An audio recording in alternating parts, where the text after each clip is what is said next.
Bonjour à tous et bienvenue sur un nouveau podcast de la chaîne Token Talkers. Aujourd'hui, on a la chance et l'honneur de recevoir avec nous Raphaël Bloch de The Big Well. Comment vas-tu, Raphaël?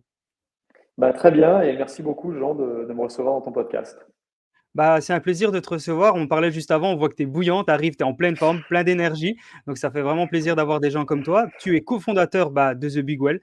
C'est quelque chose de très important dans l'écosystème Web3. Pour les personnes qui ne connaissent pas, je vous invite vraiment à aller voir aussi bien Raphaël que The Big Well.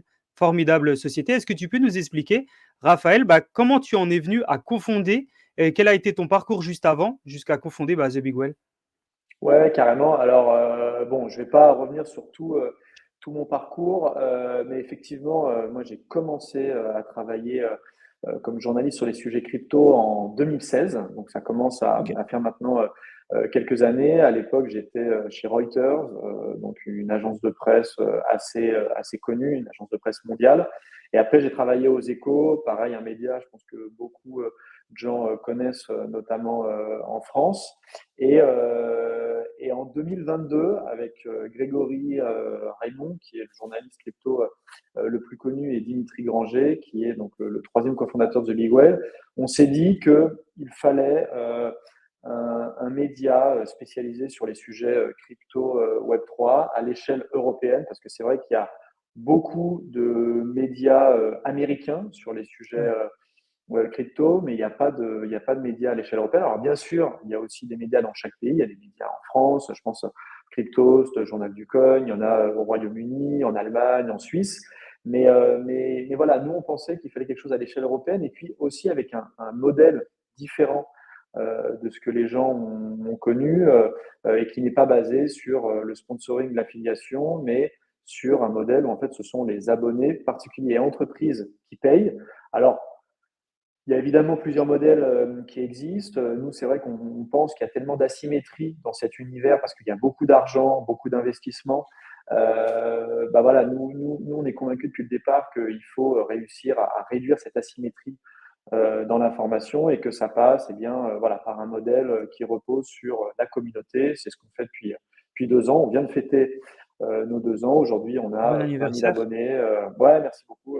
Alors bon, on n'a pas fait un énorme gâteau, mais voilà, avec l'équipe et la communauté, on a fêté ça. Et c'est vrai que voilà, pour nous, le plus beau des cadeaux après 2 ans, c'est tous les gens qui nous suivent, qui sont de plus en plus nombreux à nous suivre, pas qu'en France, mais justement aussi à l'étranger, parce qu'on est disponible aussi en anglais. Et donc voilà, il y a plein de choses sur lesquelles on travaille et je pense qu'on pourra y revenir ensemble dans ton podcast. Ouais, totalement. Donc là, tu disais 20 000 personnes qui vous suivent déjà actuellement? C'est Ouais, énorme. alors si on prend, alors justement, ce qui est assez intéressant, c'est que en fait, il y a beaucoup plus de personnes qui nous suivent via les réseaux sociaux, que ce soit Ouais. LinkedIn, Instagram ou Twitter. Après, là, je parle vraiment des abonnés.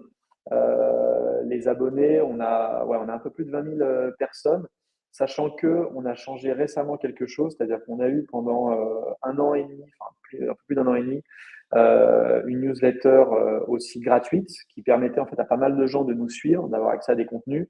Et on a décidé, et en fait c'est vraiment un choix super gagnant, d'arrêter en fait cette newsletter gratuite et de passer uniquement sur des contenus Payant. payants. Pourquoi on a fait ce choix-là?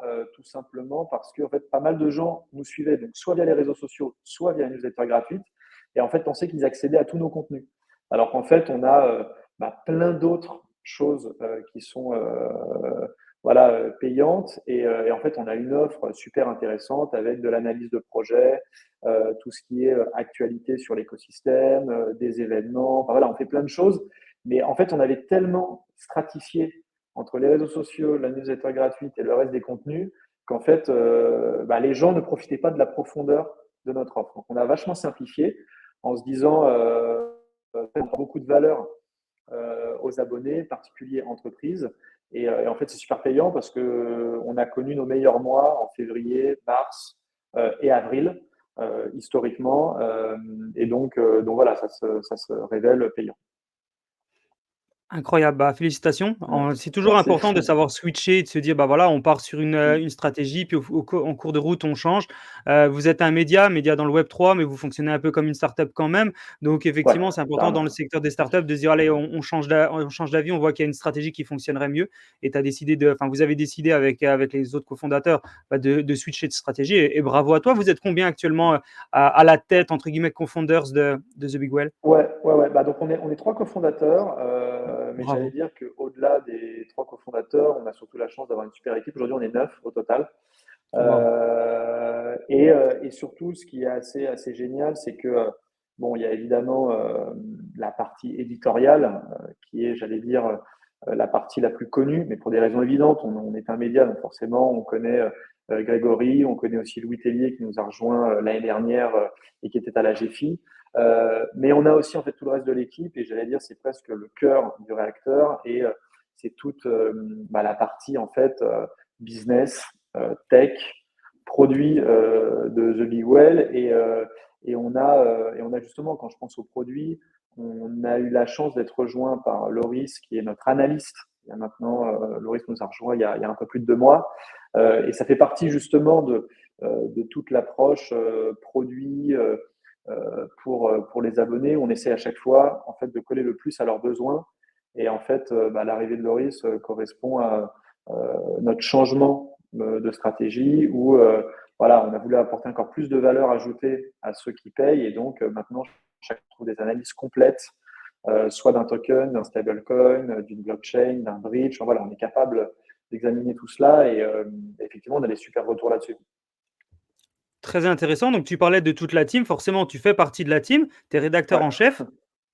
En quoi consiste le job de rédacteur en chef? C'est pas trop de pression, c'est beaucoup de travail? Est-ce que tu peux nous expliquer, un petit peu c'est quoi le rôle de rédacteur en chef? Ouais, ouais, ouais. Non, c'est une très bonne question, et j'ai toujours beaucoup de plaisir à parler Trop bien. de ce que je fais. Euh, En fait, et ça fait partie aussi de toute la démarche de Big Well, c'est que, bon, moi, ça fait presque 10 ans que je fais ce métier de journaliste, qui veut aujourd'hui, et je le lirai d'ailleurs à la notion de média, qui veut aujourd'hui dire beaucoup de choses, et en même temps presque plus rien. C'est-à-dire que qu'est-ce qu'être journaliste en 2024 au 21e siècle, dans une période où finalement le plus important, c'est l'information. Et en fait, on est aujourd'hui tous Mmh. capables, et on le fait tous les jours, de faire circuler de l'information, de produire de l'information, que ce soit de l'information écrite, de l'information comme on le fait aujourd'hui, visuelle, enfin je veux dire via des médias en ligne avec de la vidéo, du son, on peut aussi faire des podcasts, mais juste du son, enfin voilà, on peut tout faire. Et donc, nous, on interroge en permanence finalement la place et le statut, tu vois, du journaliste. Et en fait, bah, moi, mon rôle, mais c'est ce qu'on assume collectivement chez The Big Well, c'est de produire de l'information, de la data, et j'allais dire même au-delà, c'est produire de l'intelligence dans un environnement, celui du Web3 et de la crypto, qui en a énormément besoin. Et quand on parle d'intelligence, en fait, c'est de permettre de comprendre ce qui se passe, c'est d'avoir la bonne information sur un projet, c'est d'être au courant des tendances, c'est de capter les signaux faibles. Et ça, on le fournit à notre communauté, donc tous les gens qui s'abonnent à The Big Well, qui évidemment consultent notre site, reçoivent nos newsletters, mais participent à nos événements, échangent tous les jours avec l'équipe et la communauté via le board, et qui demain, comment dire, interagiront encore plus avec toute la communauté qu'on est en train de créer via des nouveaux cadeaux technologiques. Alors, je ne peux pas encore tout dire aujourd'hui parce qu'on travaille beaucoup dessus, Bravo. mais voilà, on travaille en fait vraiment à la meilleure manière de donner du sens à tout ce qui se passe dans l'industrie crypto, Web3, blockchain, on l'appelle comme on veut. Et voilà, moi je fais partie, enfin, je suis l'un des rouages au sein de The Big Well de cette production de sens, d'intelligence sur l'industrie crypto. Donc oui, j'ai ce statut de directeur de l'information, rédacteur en chef, mais après ça reste un travail collectif. Alors, parfois, on se retrouve, comment dire, à gérer, que ce soit Louis, Grégory, Loris, à gérer seul une information, une analyse, une enquête, une interview, ce qu'on veut. Et parfois, on le fait collectivement. Mais en tout cas, ce qui est sûr, c'est qu'on avait vraiment réussi à créer quelque chose où comment dire, on s'alimente et on se contrôle dans le bon sens du terme, les uns les autres, en essayant, je veux dire, de profiter de l'expérience des uns et des autres. C'est vrai qu'avec Grégory, ça fait 8 ans qu'on travaille sur ces sujets. Donc, on connaît beaucoup de projets, on connaît beaucoup de gens dans l'industrie, en France et même à l'étranger. Donc, voilà, on bosse beaucoup avec Louis et Loris sur comment on imagine un sujet, comment on travaille un sujet, comment on vérifie les sources. Et puis après, il y a aussi, mine de rien, tout ce que la communauté nous ramène. Je pense souvent à beaucoup d'abonnés membres de la communauté dans le Discord qui nous remontent des sujets, qui nous posent des questions sur tel ou tel protocole, ou même en fait qui nous informent. Alors après, à charge pour l'équipe de vérifier ce qui se passe. Mais voilà, ça c'est un peu notre boulot au quotidien. Et puis c'est marrant, mais euh, là j'en parlais avec quelques abonnés, même l'équipe. Ça, je sais pas, en 6 mois, j'ai dû passer au moins un mois et demi à l'étranger, Suisse, Belgique, Allemagne, UK. Et c'est vrai que mon boulot, c'est aussi de créer des liens avec l'écosystème, évidemment en France, je passe beaucoup de temps, mais aussi en dehors de France, pour créer ces ponts, parce que tu vois, pour revenir sur ce que je disais au départ, on a besoin d'avoir des médias à l'échelle nationale, mais je pense qu'en Europe, plus qu'ailleurs, on a besoin d'avoir des médias qui créent ces ponts entre les écosystèmes, parce que ce qui est frappant, c'est qu'il y a des écosystèmes, et bon, c'est marrant parce que je parle d'écosystème, même si c'est un terme que j'aime pas trop, parce qu'il ne veut pas dire grand-chose, mais il faut absolument que Berlin parle avec Paris et que Paris parle avec Londres, qui doit parler avec Genève, parce qu'il y a des entrepreneurs, des investisseurs, des utilisateurs extraordinaires, mais en fait, tous ces petits univers ne se parlent pas assez. Et nous, on essaye de créer ces ponts. Voilà. Au-delà de la tech, c'est vraiment de bridger ces univers. Donc voilà, ça fait aussi partie de mon boulot au quotidien. Ouais, ça fait beaucoup, beaucoup de choses. Bravo, Ouais. bravo à toi. Ça doit pas être facile tous les jours, ça doit être pas mal le rush. Quand on décide de développer comme ça un média, Ouais. on décide directement d'avoir une vision européenne ou déjà vous êtes dit: Ouais. «OK, on démarre, on essaye de le lancer en France et après on regardera si ça marche en Europe» ou directement vous aviez vraiment cette vision internationale? Ouais, très bon point. En fait, il y a, j'allais dire, je vais te répondre en deux temps. Dans un premier temps, on est basé à Paris, toute l'équipe est basée à Paris. Mmh. On est disponible depuis presque le début en anglais, mais on ne va pas faire semblant. Je veux dire, on a un ADN qui est français. Euh, mais c'est vrai que dès le départ, on s'est dit, OK, on est une start-up, on va lancer de Big Whale. Et notre but, c'est de tester une équipe, de tester un nom et de voir si effectivement les gens nous suivent et sont prêts à payer pour de l'information, des datas, enfin bref, pour un média qu'ils veulent accompagner, voir grandir. Très vite, on a eu une réponse positive parce qu'on a eu beaucoup d'abonnés, beaucoup de gens qui payaient. Et donc, on s'est dit, bah, OK, il faut accélérer. Et en fait, c'est grâce dire, à notre très bon démarrage qu'on a pu assez vite eh bien, être rejoint par Clément au produit, puis très vite Alexandre qui est devenu le Head of Product. Et puis, au fur et à mesure, on a constitué cette équipe. Aujourd'hui, donc, on est 9. Donc, ça c'est, j'allais dire, le premier élément de réponse, un peu chronologique. Puis, le deuxième élément, je pense qu'il est tout bêtement dans le nom qu'on s'est donné. On a Ouais, un nom en anglais et je pense que ça traduit tout de suite l'ambition. l'ambition qu'on avait et qui était OK, on ne veut pas un nom, mais comme beaucoup d'ailleurs dans cet univers, on ne veut pas un nom français, pas parce qu'on a honte d'être français, mais parce que très vite, on sait très bien qu'on veut très largement dépasser les frontières françaises. Et donc, c'est pour ça qu'on a lancé très tôt la version en anglais qui marche très bien. Aujourd'hui, 40% de notre audience n'est pas francophone. Ah ouais, Euh, c'est énorme. voilà, c'est énorme. On a des gens qui nous lisent au UK, donc au Royaume-Uni, en Allemagne, bon, en Suisse francophone, mais aussi en Suisse alémanique, où donc les gens lisent plus l'anglais. On est suivi en Belgique, au Portugal. On a de plus en plus de gens qui nous suivent en Asie et évidemment aux États-Unis. Donc voilà, c'est-à-dire qu'il fallait qu'on démarre quelque part. On était basé en France, on avait notre communauté en France, donc je veux dire, c'était évident qu'on avait cet ADN français, mais très vite, on savait qu'on devait aller beaucoup plus loin parce qu'on avait effectivement cette ambition, comme je te l'ai dit, d'être ce média européen qui fédère tout l'écosystème à l'échelle européenne. Bah, bravo, bravo, on voit que directement la vision Merci. elle était la bonne. C'était, au niveau de la vision, c'est assez clair et au niveau de la mission actuellement, tu Ouais. nous as expliqué un petit peu de la mission, rapidement de The Big Well par rapport à ce que toi tu fais. Est-ce que tu peux nous expliquer, peut-être un peu plus en profondeur, bah, la mission globale? Est-ce que votre objectif c'est d'aller chercher des produits, de pouvoir les mettre en avant? Heu Ouais.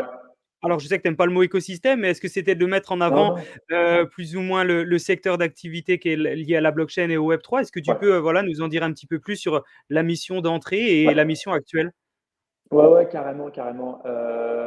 En fait, bon, et franchement, c'est pas langue de bois, hein, mais je pense que la mission n'a en réalité pas changé depuis le premier jour. Après, évidemment, ce qui se passe, c'est qu'on est une start-up. Moi, je ne cesse de le dire, je viens de passer mes 2 plus belles années professionnellement. Alors bon, Trop cool. j'ai encore des décennies devant moi de boulot, mais ça fait quand même 10 ans que je travaille. J'ai appris énormément de choses en travaillant dans des grands médias, notamment voilà, tous les codes de mon métier, j'allais dire les codes professionnels déontologiques, mais c'est vrai que d'un point de vue entrepreneurial, je prends des claques chaque jour parce que je suis bluffé par l'équipe et par ce qu'on arrive à réaliser. Et en même temps, c'est vrai que dès le départ, on avait une conviction simple qui est que on est une équipe de believers, c'est-à-dire que on croit profondément à ces sujets. On est convaincu que tous les sujets dont on parle, blockchain, crypto, la décentralisation, digital ownership, enfin, toutes ces choses-là, la self-custody, toutes ces notions, on y croit tous profondément. Mais en même temps, on n'est pas non plus des ravis de la crèche de la crypto, c'est-à-dire que on n'est pas comment dire, sans distance par rapport à ces sujets. Et donc, c'est pour ça qu'on est arrivé avec à la fois une ambition, comment dire, hyper importante dans le sens où on se dit, il faut vraiment qu'on accompagne le développement de cette industrie, mais en même temps, on ne veut pas non plus dire que tout est extraordinaire. Et c'est Mmh. là où je pense qu'on comprend la mission de The Big Well, qui est de supporter l'écosystème, de faire en sorte qu'il ait de la visibilité, qu'il se développe, que les entrepreneurs et les projets soient connus, mais par contre, on ne veut pas non plus le faire de manière totalement, j'allais dire, comment dire, ouais, sans jugement critique, sans garder en fait le regard critique qu'on a toujours eu sur ces sujets et en préservant ce qui fait, bah, j'allais dire, l'intérêt de notre travail au quotidien, qui est de mettre en avant, mais avec voilà, ce regard critique. Donc, c'est sortir des informations, c'est faire des interviews, des enquêtes avec le modèle qui nous caractérise et qui, en fait qu'on est, je pense, assez indépendant dans notre démarche parce qu'on est payé par la communauté, parce que on a une règle simple qui est de ne pas investir dans les projets. Donc évidemment, on teste les protocoles. De Bigwell a des cryptos, les journalistes ont des cryptos, nous, on a disclosé tout ça, j'ai du Bitcoin, de l'Ether. Mais par contre, voilà, on veut écrire de manière assez sereine sur tous les projets. Donc on a un modèle où on est payé par notre communauté et pas par les projets pour qu'ils soient heureux. Donc voilà, la mission, c'est vraiment démocratiser ces sujets, faire parler de la crypto du Web3, faire connaître les entreprises, les projets, mais avec un modèle qui fait qu'on crée de la confiance dans cette industrie. D'ailleurs, notre baseline, hein, c'est Build Trust in a Trustless World. Je pense que tout est dit là-dessus. C'est un petit pied de nez à l'industrie crypto, mais voilà, ça a toujours été notre mission. Et aujourd'hui, 2 ans après, on y est toujours. C'est vraiment ce qu'on essaie de faire, c'est mettre en avant tous les projets. C'est pour ça que on a lancé The Ocean, qui est une plateforme qui réunit aujourd'hui plus de 500 projets crypto. C'est pour ça qu'on fait autant d'interviews, qu'on met en avant les entrepreneurs, mais simplement, on ne veut pas le faire avec comment dire, un regard qui serait totalement neutre, parce que de fait, on est convaincu qu'il y a des projets qui apportent beaucoup et puis d'autres qui Ouais. apportent moins. Et en fait, on est capable de le dire parce que justement, personne ne nous paye pour le faire. Ah, c'est justement sur, là-dessus où je voulais en venir. Vous avez une vision qui est indépendante. Et ça, c'est Ouais. vraiment important parce que c'est pas le cas de tous les médias, parce qu'il y a beaucoup de gens qui parlent de certains médias tout simplement parce qu'ils sont payés, ce qui est pas votre cas. Et Mmh. comment on fait pour garder cette, vision, qui est importante, d'être indépendant et de d'arriver toujours en permanence à aller faire des enquêtes, comme tu le disais, à aller récupérer des nouveaux produits? Enfin, tu dois passer ta Ouais. journée à lire tout ce qui se passe, tu dois être sur toutes Ouais. les newspapers, tous les médias. Enfin, est-ce que tu peux nous expliquer tout ce contenu, Ouais. enfin, ou tout ce processus de la création de contenu et de la gestion de la data que tu dois avoir en permanence? Comment tu arrives Yes. à analyser qu'un produit est mieux que l'autre? Enfin, ça doit être vraiment un parcours du Ouais, ouais. combattant. Ouais, alors c'est bon. Alors, première chose, je suis totalement d'accord avec ce que tu viens de dire. Ce qu'il faut bien avoir en tête, c'est que comme beaucoup de personnes dans cette industrie, on est passionné. On est OK. passionné, on passe des heures, des jours, des semaines à étudier les projets. Enfin, encore une fois, moi, je suis vraiment bluffé par le boulot fourni par l'équipe. Donc ça, c'est le premier point. Le deuxième point quand même qui est très important à avoir en tête, parce que il y en a souvent certains qui me le reprochaient, c'est moi, à titre perso, je n'ai rien contre le modèle du paid content, de l'affiliation. Chacun fait ce qu'il veut, je l'ai toujours dit. Ouais, Simplement, quand moi, on me parle de cette industrie, et après, c'est une conviction personnelle, et c'est ce qui nous anime chez Well, c'est que tout le monde est biaisé. Moi, j'ai des convictions, il y a des projets qui me plaisent, d'autres qui m'inspirent moins, on les tous. Simplement, nous, ce qu'on explique, c'est que à partir du moment où on a ces biais euh, et que on commence à avoir une certaine audience et qu'on est suivi par des milliers, des dizaines, voire des centaines de milliers de personnes, nous, notre objectif, en fait, c'est de créer un modèle où on réduit le plus possible ces biais. Et l'une des manières de réduire le plus possible ces biais, c'est finalement de reposer sur une communauté qui, un, ouais. nous aide à travailler, et deux, en fait, participe au financement. C'est-à-dire qu'on a des abonnés particuliers et on a de plus en plus d'entreprises. Depuis là, en 2024, on a plus de 50 entreprises et des noms comme Visa, BNP Paribas, Société Générale, qui se sont abonnés à The Big Waouh! Well parce que justement, on offre en fait cette information qui, encore une fois, est forcément biaisée, mais qui, de par notre modèle économique, l'est le moins possible. Voilà, c'est-à-dire qu'on a des convictions, mais par contre, je ne suis pas payé par tel ou tel protocole, projet ou start-up pour dire que le projet voilà, est plus ou moins bien. Et j'allais dire, même si on est capable d'écrire, effectivement, il y a des analyses excellentes qui sont produites et qui sont pourtant sponsorisées. C'est simplement, nous, on n'a pas envie qu'il y ait un doute sur Ouais, la qualité voilà, de notre travail. Donc, c'est pour ça qu'on s'est dit qu'il y avait ce modèle. C'est pour ça qu'on l'a testé il y a 2 ans.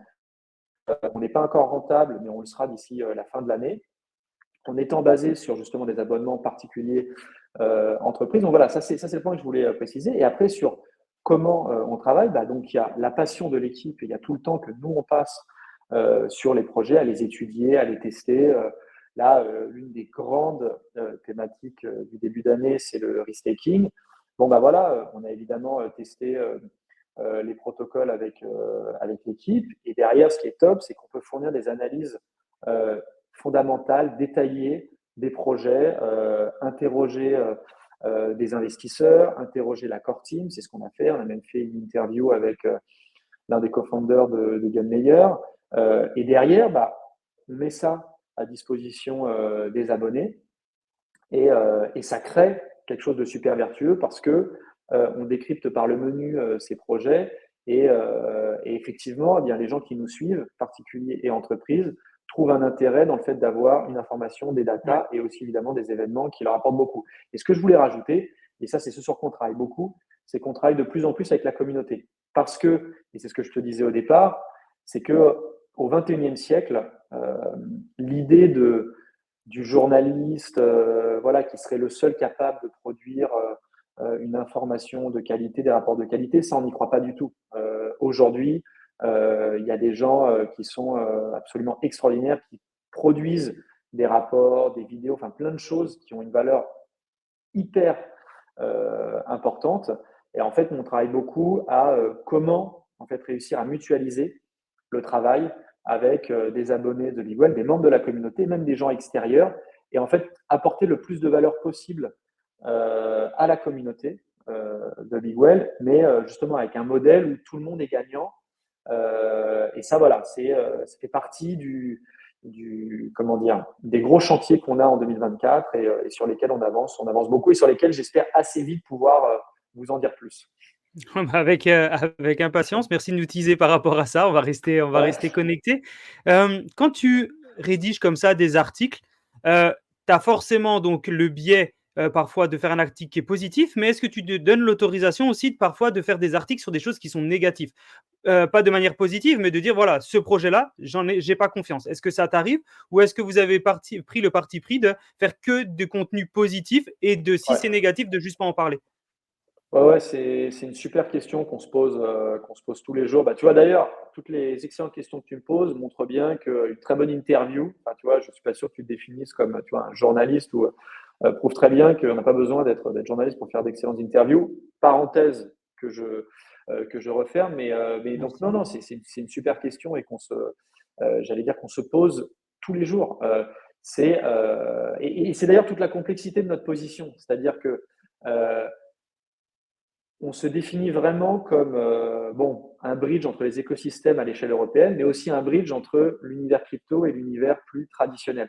Et en fait, ce qui est très intéressant, et tu vas voir où je veux en venir, c'est que parfois, on nous reproche dans l'industrie crypto d'être trop critique, et on nous reproche aussi dans l'univers traditionnel de ne pas l'être assez. Fallait tracer. Mmh. C'est-à-dire, vous êtes trop complaisant, vous défendez trop l'industrie, vous manquez de recul. Enfin, tu vois, moi, je passe aussi beaucoup de temps avec des gens qui ne travaillent pas tous les jours, même toutes les semaines dans la crypto, et qui disent, mais quand même, je veux dire, il y a beaucoup d'argent, il y a énormément de spéculation, il y a plein de sujets que vous n'abordez pas. Donc, si tu veux, pourquoi je te prends cet exemple, c'est que ça n'est pas simple de trouver le juste milieu. Ah, c'est clair. Je ne dis pas du tout qu'on l'a trouvé, c'est un travail et c'est marrant, mais Dimitri, notre CEO, dit souvent ça, c'est que de Big Well, c'est un putain de combat, quoi. Ce que l'on mène au quotidien, un putain de combat dans le sens, et désolé pour le gros mot, mais dans le sens où on essaye vraiment comment dire, de décrire au mieux ce qui se passe dans cette industrie. Et encore une fois, ça n'est pas simple parce qu'on est tous d'énormes believers. Si on nous pose la question de savoir où on se situe par rapport à la crypto, voilà, on croit tous énormément à cela. Encore une fois, qu'on soit journaliste ou pas chez The Big Well, on a tous fait des choix assez forts. On a soit quitté des jobs confortables dans des grandes rédactions, soit on aurait pu, comme Alexandre, notre head of product, l'idée des grosses équipes dans des entreprises traditionnelles. Louis a quitté la GFI. On a Hugo, notre chief of staff, qui pourrait travailler dans 15 grands fonds crypto. Donc voilà, on a tous fait des choix forts parce qu'on croit euh, à ce que l'on fait. Et après, bah, effectivement, on essaye de parler de tout ce qui se passe de positif dans cette industrie, mais en même temps, et je pense que tu es bien passé pour le savoir, il n'y a pas que des bonnes nouvelles. Mmh. Quand il y a des scandales, et je ne parle même pas que de FTX, hein, quand il y a des projets qui fail, ou quand il y a, je ne sais pas moi, des entreprises qui, de bonne foi, ont développé tout un produit, mais ça ne va pas au bout, bah, on doit aussi en parler. Donc évidemment, ça ne fait pas forcément plaisir à tout le monde. Ce sont des moments qui sont compliqués parce que quand on parle d'un projet, il y a aussi des investisseurs derrière. Mmh. Euh, Investisseurs, on ne parle pas que de fonds, il y a aussi des gens, des particuliers qui ont investi dans un token, ça peut être quelques centaines d'euros, quelques milliers d'euros, voire parfois plus. Et donc voilà, il faut trouver le juste milieu entre toutes les bonnes nouvelles, même si évidemment on a envie de plutôt parler de ce qui marche bien. C'est vrai que parfois, on se doit parler de ce qui marche moins bien, et même, j'allais dire parfois, sortir des articles qui ne font évidemment pas plaisir, mais sur des projets sur lesquels on entend beaucoup de mauvaises choses, et après avoir vérifié les informations, après avoir digué, comme on dit, eh bien, on se dit non, là, en fait, il y a vraiment quelque chose qui ne va pas.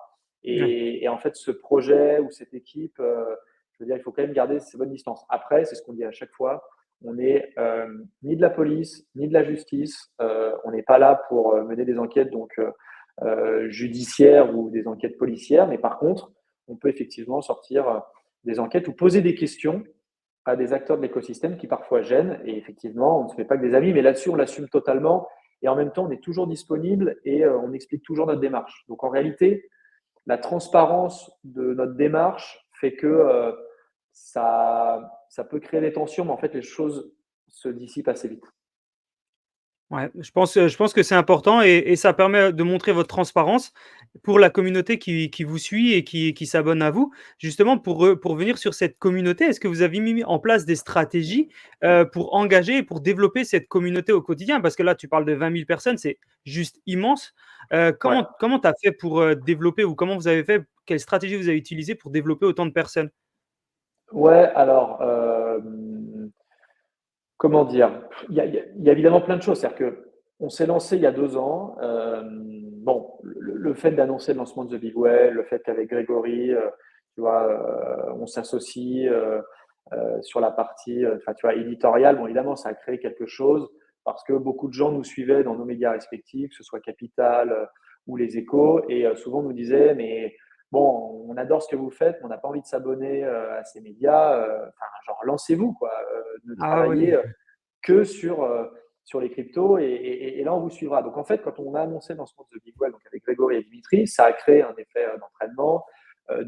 On a été suivi par des figures de l'industrie, par plein de particuliers qui nous ont envoyé des messages et des entreprises aussi qui nous ont dit voilà, on veut s'abonner. Donc, ça a créé un effet. Et puis après, ce qui se passe, c'est que je pense qu'il y a la qualité de ce qu'on produit qui, au fur et à mesure, j'allais dire, fait son effet. C'est-à-dire que les Totalement. gens recommandent de s'abonner à The Big Well. Donc voilà, par petites touches, les gens nous suivent. Alors, il y en a encore aujourd'hui beaucoup qui nous suivent que via les réseaux sociaux. C'est ce que je te disais au début. C'est vu qu'on a plusieurs strates, on a voulu réduire en fait les couches. Voilà, ne pas simplement avoir des gens qui nous suivent sur les réseaux, mais qui vraiment rentrent dans la communauté, accèdent à nos contenus, nos rapports, nos événements. Et justement, j'en viens à peut-être aujourd'hui ce qui est le noyau de The Big Well, qui est notre Discord. Aujourd'hui, on a plus de personnes, ce qui en fait n'est pas beaucoup, mais c'est 1500 personnes assez actives et pour certaines hyper actives. Et ça, c'est vraiment voilà, le noyau dur. Nous, on utilise comme outil pour l'équipe Discord et en fait, on échange tous les jours. J'invite tous ceux qui veulent venir échanger avec nous à rejoindre notre Discord. Alors après, évidemment, il y a, quand on est abonné premium, hein, donc payant et j'allais dire même abonné fondateur, il y a 300 abonnés fondateurs qui ont un NFT spécial. Ça unlock des accès à des salons, mais globalement, voilà, notre Discord nous permet vraiment de rassembler les gens les plus actifs. Trop bien. Et donc c'est comme ça en fait qu'on a réussi à fédérer les gens. Après, et j'allais dire, c'est La quelque chose qualité qui est du pas important travail pour aussi. nous. Ouais, non, mais il y a la qualité du travail, bon, il y a la notoriété évidemment, et puis il y a aussi le fait que, encore une fois, les gens sont libres de nous suivre, de nous rejoindre, et il y a des gens qui sont simplement lecteurs, donc plutôt dans une démarche passive, mais quand je dis passif, c'est pas du tout péjoratif, c'est simplement, voilà, on reçoit nos contenus, on les lit, ça permet de prendre les bonnes décisions, de suivre les projets qui montent, de savoir un peu quelles sont les tendances. Et puis après, il y a des gens qui sont beaucoup plus actifs. Et encore une fois, nous, on travaille, et c'est vraiment le futur de The Big Well, c'est comment on implique davantage toute cette communauté très active j'allais dire, production, vérification, distribution des contenus. Et là-dessus, on fera très rapidement des annonces. OK, pareil, merci pour le teasing. Je pense qu'il y a aussi quelque chose que vous faites beaucoup, heu, qui est encore différent des autres médias, c'est la partie event. Tu en as parlé légèrement, mais vous Ouais, participez à beaucoup d'events. ouais, On te voit partout, on voit The Big Well partout. Vous organisez vous-même des events. Est-ce ouais, que tu peux nous en dire plus justement sur cette partie événement? Comment ça se passe? Quelle est l'importance pour vous de faire des events et de participer à des events? J'imagine que ça vous permet carrément. aussi de connecter à votre, communauté, de faire Carrément. grandir encore tout ça. Tu peux nous en dire plus? Non, totalement, totalement. Effectivement, c'est vrai qu'on a, enfin, je veux dire, quand on parle de la crypto de Web3, assez vite, il y a cette idée de virtualité, enfin, cette notion de virtualité qu'on utilise beaucoup, alors qu'en réalité, je pense que la beauté de cette industrie, c'est que il y a plein de gens, encore une fois, entrepreneurs, investisseurs, utilisateurs, passionnants, et qu'on est peut-être une industrie enfin, qui est sans doute l'une de celles qui organise le plus d'événements. Il y a des petits Mmh. événements, des moyens événements, et puis après des événements gigantesques à l'échelle d'un pays, voire d'un continent. Et effectivement, nous, enfin, petite anecdote, mais moi, Greg, je me souviens, je l'ai rencontré en 2017 et c'est comme ça que j'étais avec la plupart des gens de cette industrie, c'était des petits meet-up. C'est-à-dire que les gens l'ont oublié, mais ce qui a soudé, je veux dire, l'industrie, que ce soit à Paris, Marseille, Lille, Lyon, enfin d'ailleurs, voilà, je salue tous les gens qui sont dans des villes en France, en Europe ou partout dans le monde, ce sont les meet-up. Les gens avaient besoin de se retrouver, de discuter, parce que, encore une fois, c'est très bien par la distance. Là, on le fait, c'est génial, mais en fait, tous ces projets se montent parce que les gens se voient, les gens discutent. Euh, et donc, pour nous, c'est fondamental. Donc, quand on s'est lancé, la meilleure manière, évidemment, de toucher les gens, c'était, je veux dire, d'avoir un site internet, une newsletter, nos réseaux sociaux. Mais très vite, on s'est dit qu'il fallait absolument réunir aussi les gens, comme ça se fait depuis maintenant plus d'une dizaine d'années dans cette industrie. Mmh. Et donc, évidemment, on continue de participer très activement à beaucoup d'événements. On est partenaire, que ce soit la Paris Blockchain Week, NFT Paris, mais aussi d'autres événements un peu plus petits, comme des meet-up hebdomadaires, voilà, à Paris et dans d'autres villes de France et d'Europe. Et puis, on s'est aussi dit, mais pourquoi ne pas faire nos Nos propres propres events. Ouais. événements. Et donc, on a lancé l'année dernière ce qu'on appelle nos deep dives, donc qui sont des petits déjeuners thématiques mensuels. Et en fait, bon, on pourrait se dire, attendez, il y a déjà énormément d'événements, pourquoi The Big Whale a fait ces événements? Bah, pour une raison assez simple, c'est que on voulait faire des événements qui nous ressemblent. Et quand je dis qui nous ressemblent, c'est-à-dire où on réunit des acteurs de l'industrie crypto et aussi justement des gens qui ne travaillent pas tous les jours dans la crypto, mais qui s'intéressent. Donc, je pense à des entreprises de l'univers plus traditionnel. Et en fait, de les réunir avec donc une soixantaine de personnes chaque mois, avec un objectif simple qui est parler de cas concrets. C'est-à-dire qu'on ne veut plus parler du potentiel de la blockchain, de ce que technologiquement ça représente, mais vraiment de se dire, OK, sur une thématique précise, on en est où? Voilà, c'est quoi un peu l'état de l'art? Donc sur, par exemple, l'énergie, on en est où? On vient d'en faire un sur l'IA et le Web3. Concrètement, on en est où? Quels sont un peu les projets intéressants à suivre? Comment ces technologies se parlent? On en a fait un aussi excellent l'année dernière sur comment dire les sociétés de gestion dans l'univers crypto. Comment elles arrivent à onboarder les prochains millions d'investisseurs retail et corporate dans la crypto. Et en fait, l'avantage avec ce genre de format, c'est que évidemment, on parle de la tech et du potentiel, mais surtout, on met le doigt en fait sur ce qui marche et ce qui marche pas, ou du moins sur, j'allais dire, les freins pour l'industrie crypto. Donc ça, c'est le premier point, et ça marche très bien. Et surtout, et ça vraiment, c'est un très très gros boulot de Greg et du reste de l'équipe, c'est que on est à chaque fois full, c'est-à-dire qu'on est entre 50 et 80 personnes. Et c'est hyper, enfin, comment dire, les gens viennent parce que voilà, on sait qu'il y a de la qualité, on fait payer les entrées, parce que comme ça permet vraiment de réunir des gens qui viennent chercher de l'alpha, voilà, des réponses à leurs questions. Quand je parlais en toute transparence du fait qu'on ne fait pas de contenu sponsor, pour le coup, là, on fait sponsoriser ces événements parce qu'il y a la Cool. location de la salle, il y a effectivement tout ce qui est le petit déjeuner. Donc ça on le fait sponsoriser. Et puis surtout, Greg fait un rapport accompagné donc enfin, pour accompagner le petit déjeuner. On a des rapports qui font entre 10 et 40 pages, donc qui permettent de revenir un peu sur toute la thématique. Donc ça, c'est un très gros boulot. Et après, il y a un autre événement dont on est hyper fier. Et donc cette année, on a fait la deuxième édition, ce sont les awards, où là, l'idée, c'est de récompenser. Cette année, il y avait 7 catégories. Les meilleurs projets, justement, qui sont choisis par la communauté The Big Whale avec un jury d'experts. Et donc, c'est les meilleurs projets dans différentes catégories. Donc, ça peut être meilleur projet en finance, meilleur projet en tout ce qui est gaming, entertainment et culture. Ça peut être aussi le meilleur CEO de l'industrie. Et là, on a une approche qui est mondiale. Et donc, voilà, meilleur jeune, enfin, voilà, il y a plusieurs catégories. Et ça a été un superbe événement, 200 personnes à Paris. Et j'en suis vraiment hyper fier parce que je n'y suis quasiment pour rien dans cet événement et je suis assez bluffé non, mais par le travail de l'équipe parce que c'est vraiment une réalisation. Enfin, tout le monde nous en a parlé. Même 2 mois après, j'ai reçu des messages sur c'était un événement de dingue. Donc voilà, hyper fier et parce qu'on pense que voilà, le Web 3, c'est une histoire de réseau numérique, mais c'est aussi une histoire de réseau physique. Voilà. Ouais, mais c'est vrai, le networking, c'est super important et les événements en font partie. Bravo pour tout ce que Ouais, tu as expliqué, c'est très intéressant.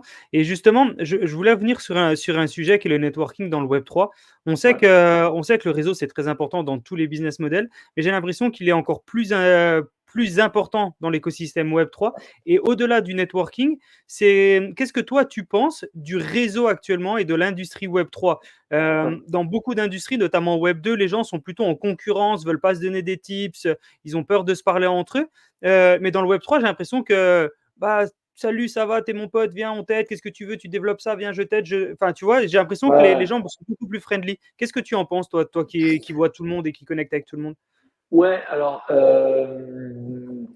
je pense, comment dire, et tu l'as très bien exprimé, c'est l'un des points fondamentaux de cette industrie. C'est-à-dire que, et d'ailleurs, encore une fois, ça reboucle un peu avec ce que je t'ai dit sur notre rôle en tant que de Big Well, c'est que on veut évidemment faciliter les connexions, mais en même temps, et je pense que tu as utilisé un mot qui qualifie très bien cette industrie quand on parle de friendly, c'est que on est encore une industrie, donc c'est top que tout le monde se soutienne, s'entraide, se rende des services, mais je pense aussi que c'est une partie du problème. Je m'explique. D'accord. La solidarité, on en a besoin. Pourquoi? Parce qu'il y a encore une énorme défiance et que, on va se parler très franchement, aujourd'hui, il y a des chiffres qui expliquent, et ça a été un gros boulot de l'ADAN et de KPMG, il y a, allez, une dizaine de pourcents de la population française, mais c'est le cas d'ailleurs dans beaucoup de pays, qui détiennent des cryptoactifs. Donc globalement, bon, on voit que ça progresse et que les gens s'intéressent de plus en plus au sujet. Mais il y a quand même une défiance assez importante par rapport à ces sujets. Donc c'est vrai que ça crée, comment dire, un besoin de s'entraider, de solidarité dans cette industrie. Donc ça, j'allais dire, c'est aspect positif.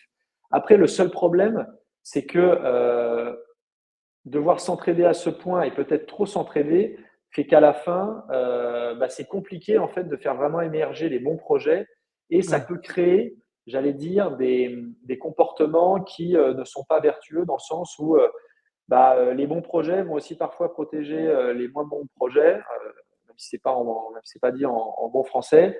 Et on a aussi en fait bah, quelques investisseurs ou fonds qui financent tout le monde. Et donc il y a une sorte, comment dire, de consanguinité dans cette industrie qui l'empêche parfois de grandir. C'est-à-dire qu'il y a, et on sait très bien, quelques business angels qui mettent dans tous les projets, il y a quelques fonds qui mettent dans tous les projets. Et donc, au final, tout le monde se tient, tout le monde finit par être copain avec tout le monde. Et il n'y a pas Ouais. justement cette compétition plutôt Le saine. manque de concurrence, Euh, du coup. voilà, ça manque de concurrence. Et justement, cette concurrence permet à la fin de faire émerger des projets qui sont, bah, j'allais dire, économiquement et financièrement plus structurés. Et donc voilà, donc il y a cet élément. Et puis je pense fondamentalement que une industrie mature est une industrie où effectivement il y a de la concurrence et une industrie dans laquelle on se dit des choses. Et je pense pareil que de ce point de vue-là, et moi c'est intéressant dans ma position, c'est que beaucoup de gens nous parlent à de Big Whale, vont critiquer tel ou tel projet, vont dire telle ou telle chose sur telle ou telle, je sais pas moi, chain, telle ou telle entreprise. Mais par contre, se garde bien de le dire publiquement, ce qui est normal. Mais ce que je veux dire, c'est qu'il y a aussi beaucoup de faux semblants. Il y a aussi Ouais. beaucoup de gens qui sont lucides sur la qualité de tel ou tel projet, mais justement parce qu'il faut se serrer les coudes, et ben on va rien dire publiquement. Et on l'a vu quand, je veux dire, FTX ou encore d'autres projets ont craché. Bon, bah, 3 mois avant, tout le monde disait que c'était extraordinaire. Et là-dessus, je veux dire, nous, on a interviewé SBF avant sa chute. On est aussi Waouh. responsable en partie de cela. Alors bon, nous, on n'était pas payé pour faire l'interview avec lui. On n'avait pas de lien d'affiliation, on n'avait aucun lien avec FTX. Mais je veux dire, on a aussi contribué à ce truc-là. Donc, ce qui effectivement est très bien, c'est que les gens se serrent les coudes dans cette industrie. Mais ce qu'il faut bien avoir en tête, c'est que c'est aussi, à un moment donné, un frein à son développement.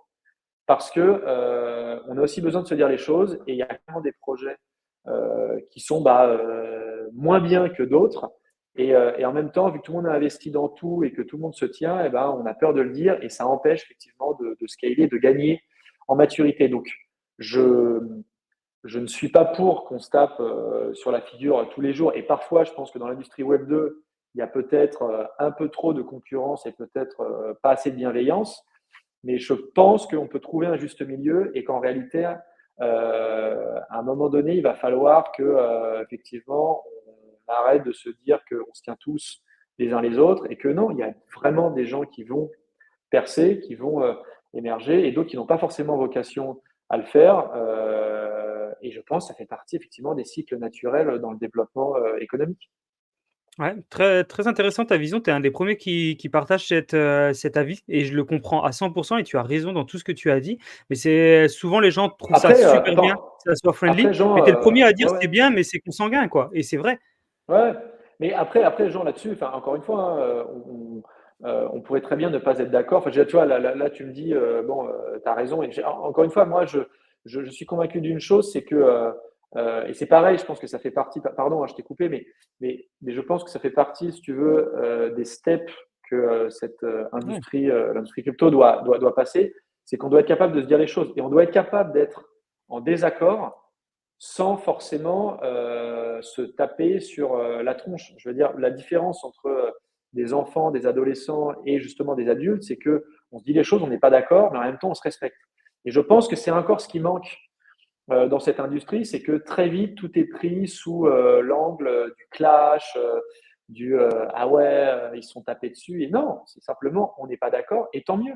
Enfin, je veux dire, il y a des projets qui ne partagent pas la même vision des choses, et rien. Enfin, je veux dire, on n'est pas censé être d'accord sur tout. Et je pense que le jour où on sera capable d'assumer nos divergences, eh bien, on aura franchi une étape décisive. Je te prends juste un exemple hein, pour l'illustrer.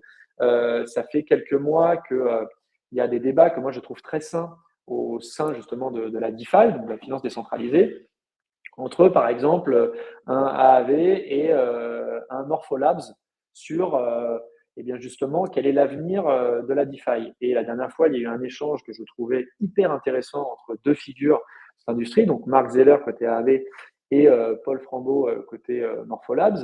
mmh. Et en fait, quel était leur débat? Alors bon, c'était, et je reviens pas sur ce qui a entre guillemets provoqué la discussion, mais par contre sur le fond. En fait, sur le fond, c'est est-ce que la DeFi est une question de produit ou est-ce que c'est une question en fait d'infrastructure? Les deux ne sont pas d'accord là-dessus. Et c'est vrai que certains expliquaient, ah, il y a du clash, on va suivre ça sur Twitter. Mais en réalité, enfin, je veux dire, il faut s'intéresser au débat de fond. C'est juste passionnant. Enfin, je veux dire, on Ouais, parle c'est de clair. l'avenir de cette industrie. Et là-dessus, moi, je trouve ça très bien que deux figures comme Paul et Marc ne soient pas d'accord. Et ça fait avancer justement la discussion, la compréhension qu'on a de ces sujets. Et au contraire, il faut prendre ça comme, comment dire, l'illustration qu'on est dans une industrie qui grandit, qui mûrit, et qu'effectivement, à un moment donné, il faut qu'on assume des choix et des choix stratégiques. Et je trouve que voilà, les deux l'illustrent très bien. Donc voilà, tout ça pour dire que c'est très bien qu'on ne soit pas d'accord, c'est très bien qu'on débatte sur la qualité d'un projet. Après, voilà, il faut se respecter. Et d'ailleurs, c'est la même chose sur le business model, je veux dire, des médias. Moi, pas mal de fois, j'ai des discussions hyper intéressantes en direct avec des gens. Et après, c'est vrai qu'on voit quelques échanges sur Twitter où on a l'impression que ça se résume à vous avez raison, on a tort, et vice-versa. Non, en réalité, c'est juste des modèles différents. Moi, j'assume effectivement un modèle comment dire, basé sur la communauté qui paye, ce qui me permet de travailler très sereinement sur les projets, de dire ce que je pense des projets. Après, que certains fassent de l'affiliation des contenus sponsors, franchement, il n'y a aucun souci. Moi, je suis simplement convaincu qu'on ne peut pas avoir uniquement des médias qui sont basés sur l'affiliation et les sponsors. Voilà. C'est clair, c'est clair. L'industrie Web3 actuellement, grandit gentiment, Ouais. et mais encore un petit peu du mal à toucher le retail. Tu disais juste avant, il y a 10 actuellement des gens qui sont dans l'écosystème ou qui sont dans l'industrie et qui commencent à s'y intéresser. Ça prend du temps à développer. comment toi tu vois, toi qui fais partie justement des acteurs qui aident à la promotion justement de Ouais, cette industrie, comment tu vois justement le retail arriver? Est-ce que tu penses que ça met un petit peu du temps? Comment justement The Big Well travaille pour ouais, augmenter cette adoption du Web3? ouais, ouais. En fait, je suis super partagé sur quand on dit Sur ça? 10%. C'est-à-dire que je trouve que c'est à la fois, enfin, tu vois, en tant que believer, je suis dans cette industrie depuis presque 10 ans. Euh, j'ai des cryptos, enfin, je veux dire, j'utilise tu vois, des protocoles, des projets. Enfin, je trouve ça très peu. Tu vois, 10%, je me dis, punaise, il y a encore tellement de gens qui ne sont pas, tu vois, dans le space. Et en même temps, quand je vois parfois justement la maturité des produits et j'allais dire malheureusement le peu de cas d'usage, tu vois, vraiment concret, je trouve ça énorme. Tu vois ce que je veux dire? C'est-à-dire que je suis OK. vraiment partagé entre me dire ok, c'est pas beaucoup, mais en fait, waouh, que de chemin parcouru en moins de 15 ans. Hein. Faut quand même pas oublier que, je veux dire, C'est vrai. Bitcoin, ça a 15 ans. Donc quand on voit aujourd'hui ce que ça représente dans l'espace de 15 ans, je me dis quand même, c'est considérable. Donc après, pour répondre précisément à ta question sur comment nous, forcément, on essaye d'augmenter cette adoption, et ben, justement, par rapport à ce que je te disais avant sur la maturité du secteur, c'est que nous, on n'est pas là pour tout faire. C'est-à-dire que nous, notre but, c'est de créer de la confiance dans ces sujets pour qu'il y ait de l'adoption et pour qu'effectivement, eh bien, les gens s'intéressent à ces sujets et qu'il y ait de la visibilité pour les entreprises, pour les protocoles et que tout ça se développe. Mais nous, notre mission, voilà, au quotidien, c'est fournir de l'information, de la data, faire des événements, bref, de créer de l'intelligence autour de ces sujets. Donc, on est vraiment un média, on a notre mission, on est spécialisé, donc on ne peut pas tout faire. Tu vois, on ne va pas se mettre demain à chiller des projets, à vendre des cryptos, parce qu'on pourrait très bien imaginer, hein, demain, de Big Well, je sais pas moi, on a sur notre site, ce serait possible, hein, on permettrait d'acheter un peu de Bitcoin, un peu d'Ether, enfin, tu vois, on pourrait potentiellement à la fin se transformer en un peu tout.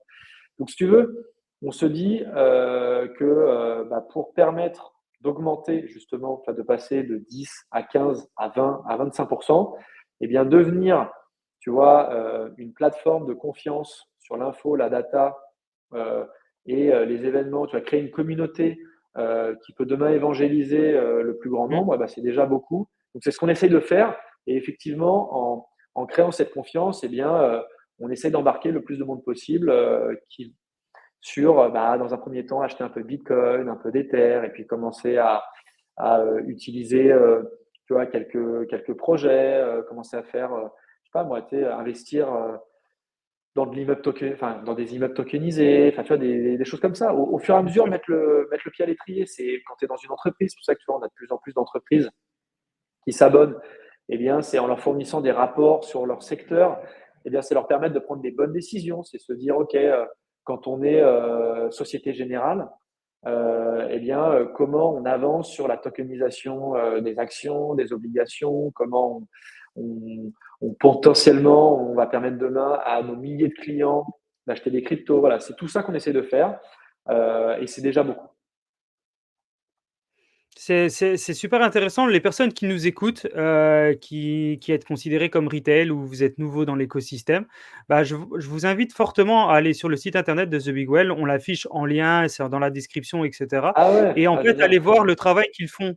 C'est vraiment formidable. Il y a un gros, gros travail. Là, on est en train de voir leur site internet. Il y a vraiment un big travail. Vous avez la possibilité déjà d'avoir énormément de contenu gratuit. Vous allez sur le site internet, vous baladez. Il y a un gros, gros, gros travail qui est fait en permanence par les équipes dont Raphaël. Et puis vous avez la possibilité aussi à devenir insider, ce que disait Ouais, Raphaël juste avant, et vous pouvez avoir encore du contenu un peu plus exclusif. Est-ce que tu peux justement nous en dire un petit peu plus sur, sur votre site internet, sur déjà les contenus gratuits que vous faites, le rôle ouais, de l'insider, qu'est-ce qu'il va avoir en plus, comment ça se ouais, tout passe? à fait. Ouais, ouais, carrément, carrément, carrément. Bah, donc, c'est ce qu'on a, enfin, c'est quasiment ce sur quoi on a démarré. En gros, quand on s'est lancé, donc on a créé notre site et en fait, on avait un produit qui marche super bien et qui effectivement a fait qu'on a réussi à créer une belle communauté. C'était notre newsletter hebdomadaire. Donc, on avait une newsletter gratuite et une newsletter payante. Et ce qui s'est passé, c'est que on a dépassé les 20 000 abonnés.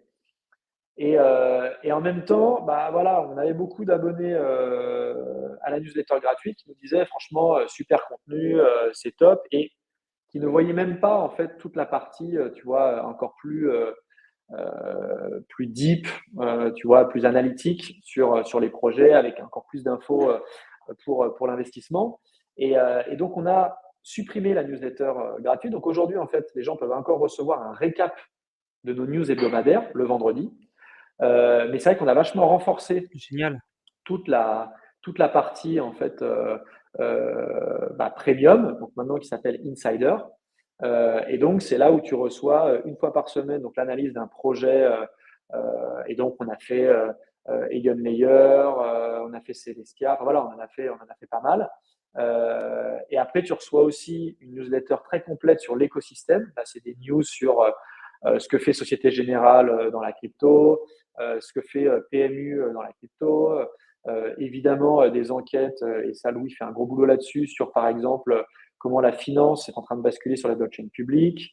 Ça peut être aussi l'edge du moment. Enfin voilà, il y a plein de sujets comme ça qu'on fait sur l'écosystème. Et puis après, au-delà de ce qu'on produit donc sur le site avec des articles et les newsletters, il y a effectivement toute la partie événements communauté, donc via le Discord. Et ça, c'est pareil, c'est ce qui est disponible pour les abonnés donc Insider, payants, donc mensuel ou annuel. Et aussi, comme je te l'ai dit, un peu teasé, on travaille sur encore plus de choses qu'on va sortir d'ici la fin de l'année et qui permettront à notre communauté de contribuer et même être rewardé pour cela. Ouais, ça permet à répondre aussi au sujet où on le disait avant, comment on peut permettre à cette industrie du Web3 à continuer à grandir, tout simplement, en s'abonnant à vous, en allant regarder les newsletters, ce que vous proposez. Et au-delà de ça, il y a une partie éducative. Je ne sais pas si les personnes se rendent compte, mais The Big Well, ils ne sont pas des formateurs, mais vous avez une grosse valeur, vous allez apprendre, vous allez comprendre, vous avez une grosse partie éducation qui vont vous permettre de comprendre l'écosystème des cryptos, du Web3, aller voir de nouveaux projets qui sont en train de sortir et d'être toujours informé en permanence. Vous avez la version payante, vous avez la version qui est gratuite, et déjà avec la version gratuite, vous avez énormément de choses. Donc imaginez avec la version payante. Donc il faut vraiment prendre le temps d'aller se connecter sur The Big Well, regarder le site Ouais. internet, on l'a vu juste avant, il est Et formidable. juste Jean, exactement. Et Dis-moi. juste Jean, j'en profite effectivement pour glisser que on a quelque chose qui marche très bien pour nous tester. C'est il y a 30 jours gratuits. Quand on prend la version payante, on peut nous tester en fait pendant un mois. Ça marche très bien. Et ce qui est très intéressant, c'est qu'on a vu les chiffres. En fait, quasiment, je ne veux pas dire 100%, mais quasiment 100% des gens qui ont pris en fait la période de test gardent l'abonnement parce Waouh. qu'ils ont découvert tous les contenus et qu'en fait, ils se rendent compte qu'il y a vraiment énormément de qualité sur ce que l'on fournit. Actuellement, est-ce que vous êtes en phase de recrutement, de levée de fonds? Est-ce que vous cherchez de nouvelles Ouais, personnes? Est-ce qu'il y a des personnes qui peuvent vous contacter pour vous proposer tout simplement, ils ont entendu, ça peut être des insiders, ça peut être même tout simplement des personnes qui sont ouais. connectées à vous, mais sans la partie abonnement. Est-ce qu'on peut vous contacter en vous disant, voilà, il y a un nouveau projet qui est super intéressant, ce serait bien d'en parler? Et comment ça se passe, toute cette partie-là? Carrément. Alors, sur la partie comment dire, recrutement, donc on est neuf. Oui, on est toujours à l'affût de nouveaux profils. Là, on n'a pas en particulier de poste ouvert parce que donc on est neuf, on travaille avec deux, trois personnes en externe, donc ça fait déjà une belle équipe. Ouais, c'est clair. Après, ce qui est génial, c'est que la plupart de ceux aujourd'hui qui sont dans l'équipe sont tous venus via des candidatures spontanées. C'est-à-dire que bon, on avait des postes ouverts, mais en fait, on a reçu beaucoup de candidatures spontanées, même sur des profils qu'on ne demandait pas. Et ce qu'il faut avoir en tête, c'est que, un, on discute toujours, on prend toujours le temps de discuter avec les gens qui viennent nous voir. Deux, on est très ouvert et en fait, on n'a pas de certitude sur la structuration de l'entreprise. Donc évidemment, on a un cap, mais là-dessus, s'il y a un super profil, on est évidemment ravi de pouvoir se dire, OK, comment potentiellement on pourrait l'intégrer Dans la team. dans la société, dans la team. Et puis après, non, bien sûr, enfin, je veux dire, je pense que ça se ressent dans tout ce que j'ai dit, dans la manière qu'on a travaillé. On est hyper disponible, que ce soit sur les réseaux sociaux comme Twitter, LinkedIn. Envoyez-moi un message. Il y a toujours une réponse. Et puis évidemment, dans le Discord, rejoignez le Discord. Et là, bah, c'est du quotidien, j'allais dire, de 5 heures du matin à minuit le soir. N'hésitez pas si vous avez des sujets, des choses comme ça, que ce soit dans les channels publics ou justement via l'équipe en direct. On est toujours preneur d'insights, d'infos. Moi, je passe beaucoup de temps, que ce soit physiquement ou même voilà, sur des calls à distance, à discuter avec des porteurs de projets, des investisseurs, des gens voilà, qui me parlent. Enfin, on se nourrit de tout ça. Enfin, on est, euh, on est dans une industrie où, encore une fois, et ça pour le coup, ça rejoint le point positif que tu soulignais, c'est les gens échangent beaucoup, donnent beaucoup, et voilà, et nous, on nous donne beaucoup, donc on est ravis de rendre en échange de notre temps.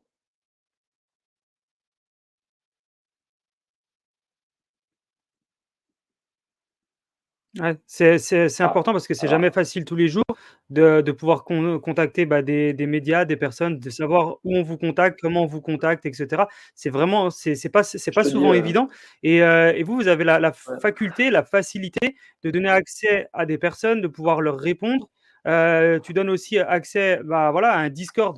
Bah, c'est incroyable, c'est un super outil pour pouvoir communiquer avec les gens, pour pouvoir faire du réseau, pour pouvoir voir ce Ouais. qui se passe, être toujours, au courant des news. C'est assez formidable. Et actuellement, vous avez des collaborations, des partenariats stratégiques, actuellement? Alors, tout dépend de ce qu'on appelle partenariat stratégique. Pour être honnête avec toi, c'est vrai que sur les 2 premières années, on a eu beaucoup de propositions. OK. Et justement, parce qu'on ne voulait pas trop mélanger les genres et aussi un peu affirmer notre positionnement, notre ADN, on n'a pas, on n'a pas fait, enfin, je veux dire, des partenariats dans le sens où, où comment dire, on voulait absolument maîtriser en fait beaucoup de choses de ce qu'on faisait, parce que sur Ouais. notamment l'éditorial, sur ce qu'on produit, c'était hyper important d'avoir le final cut, de tout maîtriser. Après, évidemment, on est dans un univers ouvert, donc oui, on discute avec beaucoup d'acteurs pour faire des partenariats. Donc, si juste on prend les choses les unes après les autres, sur les événements, oui, on fait des partenariats. Paris Blockchain Week, on était partenaire. NFT Paris, on était partenaire. Proof of Talk, on était partenaire. Il y a des événements à l'étranger où nous sommes partenaires. Évidemment, j'avais oublié un événement incontournable, Surfing Bitcoin à Biarritz, nous sommes Ouais. partenaires. Donc, sur la partie événementielle, oui, évidemment, on a des partenariats. Après, sur la partie, j'allais dire, protocole, non, là, on n'a pas encore de partenariat. On commence à travailler sur des choses et c'est pareil, on communiquera dans les semaines, les mois qui viennent, enfin, j'espère le plus vite possible. Là-dessus, on commence effectivement à avancer, mais là, il est beaucoup trop tôt pour en parler. Mais donc, sur la partie protocole, évidemment, on regarde des choses. Après, sur la partie entreprise, bah, sur les partenariats, donc, non, on ne fait pas d'affiliation, on ne fait pas de contenu sponsorisé. Ce qu'on fait sponsoriser, encore une fois, ce sont nos Les événements, les events. petits Mmh. déjeuners.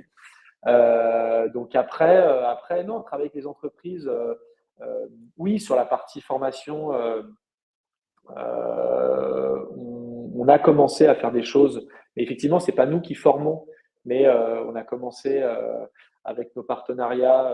On a notamment un très beau partenariat avec la Business Blockchain School, donc lancé par Bilal El Alani de Pirates Lab, où là-dessus, vu qu'on avait beaucoup de demandes côté formation, eh bien, on a signé un partenariat avec eux et tous ceux qui sont abonnés à The Big Whale, particulier, notamment entreprises où il y a beaucoup de demandes, eh bien, ont des réductions chez eux. Donc ça, ce sont des choses évidemment qu'on fait.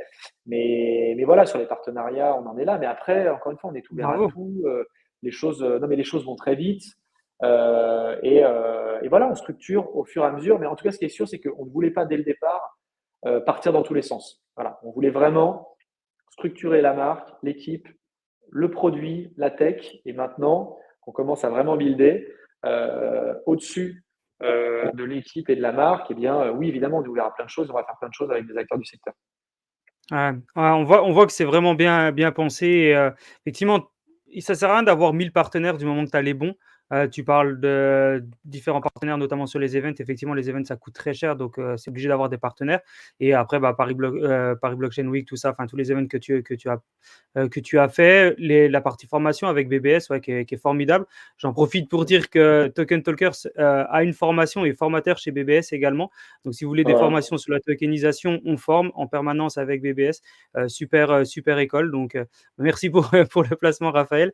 Voilà. Qu'est-ce qu'on peut souhaiter à The Big Well là, pour les 2-3 prochains. Allez, partons des 6 prochains mois et les deux prochaines années. Est-ce que tu peux nous teaser un petit peu Ouais, sans aller sur la partie confidentielle parce qu'on sait qu'il y a plein de sujets qui sont en cours, tu ne peux pas tout dire. Qu'est-ce qu'on peut souhaiter ouais. à The Big Well de faire encore x2 au niveau des abonnés? Quels sont les objectifs? Euh, il y en a tellement. Pas facile, hein. Non, mais c'est qu'en fait, je vais te dire, si on m'avait posé la question, tu vois, on s'est lancé il y a 2 ans, si on m'avait posé la question il y a 2 ans, je t'avoue que j'aurais eu du mal à me souhaiter tout ce qu'on a réussi à faire en 2 ans.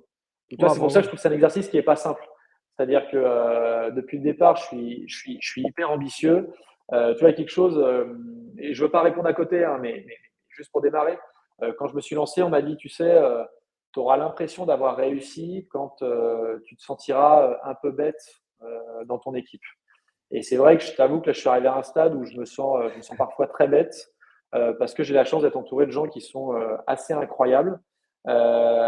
Et donc, tu vois, c'est des choses que tu ne peux pas anticiper. Donc, tu vois, moi, il y a 2 ans, quand on s'est lancé, si on m'avait dit qu'on ferait ne serait-ce que 10% de ce qu'on a fait, je t'aurais pas forcément cru. Je l'aurais souhaité, mais je t'aurais pas forcément cru.